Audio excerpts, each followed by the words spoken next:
Hey, welcome to Barefoot Bible and today's Revelation series vlog.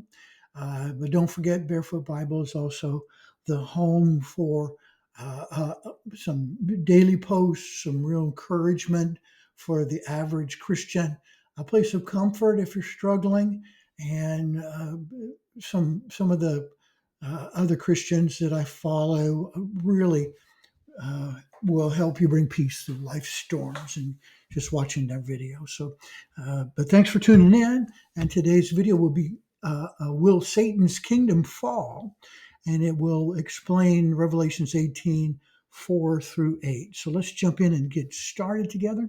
I heard another voice from heaven saying, "Come out of her, my people, lest you share in her sins, and lest you receive of her plagues." Jeremiah prophesied the same warning to flee Babylon. He wrote, "Flee from the midst of Babylon, and everyone save his life. Do not be cut off in her iniquity, for this is the time of the Lord's vengeance. He shall recompense her." The Lord still beckons believers, even today in 2025, to come out. Resist the world's allure to wealth, power, immoral lifestyles.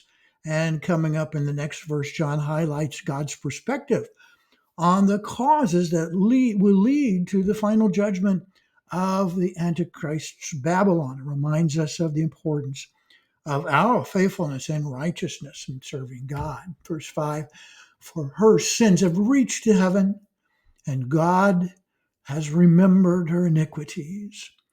Jeremiah also prophesied the overabundance of sin. In chapter 51, he said, "We would have healed Babylon, but she's not healed. Forsake her. Let us go everyone to his own country, for her judgment reaches to heaven and is lifted up to the skies." Jeremiah 51:9. Moving on to verse 6, "Render to her just as she rendered to you, and repay her double according to her works. In the cup which she has mixed, mix double for her." The call to repay double echoes an Old Testament law that mandated restoring twice the amount that was lost or stolen. And you'll find it in Exodus chapter 22. Just as this principle applied in the moral order of things under the law, the wickedness of the new Babylon in the end times and its pagan practices merits a double portion of God's wrath. And while all who take the mark of the beast will face such a judgment, the Antichrist kingdom will ultimately redouble what it has shown.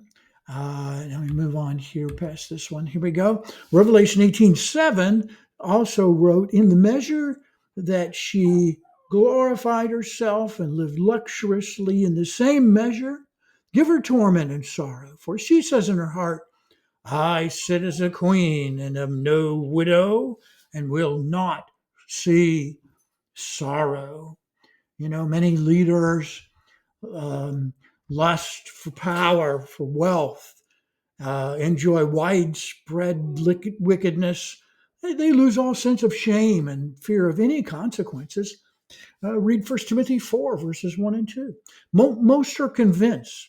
There's many hungry people throughout the world who get entrenched and can't let go. They think they're too smart to get caught. They seem to find ways to always avoid any kind of judgment. And even today, we see many social elites and leadership around the world exhibiting unaccountable attitudes and lifestyles. They will dismiss, in the end times, they will dismiss the consequences. They will deny accountability to God until the day they actually stand in shock before God's great white throne. And we will read about that in Revelation 20:11. Moving on to verse 8, "Therefore her plagues will come in one day, death and mourning and famine. She will be utterly burned with fire. For strong is the Lord God who judges her. And after centuries of scheming and working against God's plan, Satan will be finally granted permission, and that comes from God, to establish his own evil kingdom dominating the earth. And it has to do with God kind of, letting Satan reveal himself once and for all. The Antichrist will compel the entire world to bow and worship his image and threaten death to all who refuse. And over a span of 7 years, Satan's reign will reach its peak, and it will collapse in a single day, just like old Babylon did under Belshazzar. Wiersbe in his, let me back up. Wiersbe in his book, Be Victorious, it's his book on Revelation, great book, considers how easily a new Babylon would collapse, and how connected it is to everything today. Quote, certainly the city of Rome was the center of the world trade and government in John's day, and it was known for its extravagance and its luxury, politically and economically. The people in the empire were dependent on Rome. Today, with the complex connections that exist between governments and businesses, and with interrelated computer systems, it would not take long for, quote, Babylon, unquote, to collapse and the world's economic system to be destroyed. Page 159 of Be Victorious, if you got a copy. That's all for today in Revelation 18. We'll pick up again next Thursday, and we'll continue on in verse 9 of Revelation 18. I'm entitling this one, Satan's Shiny Apple. That should remind you of the first book in the Bible. And I hope you will tune back in next Thursday to watch Satan's Shiny Apple as we continue our study together. May God continue to bless your study of his word.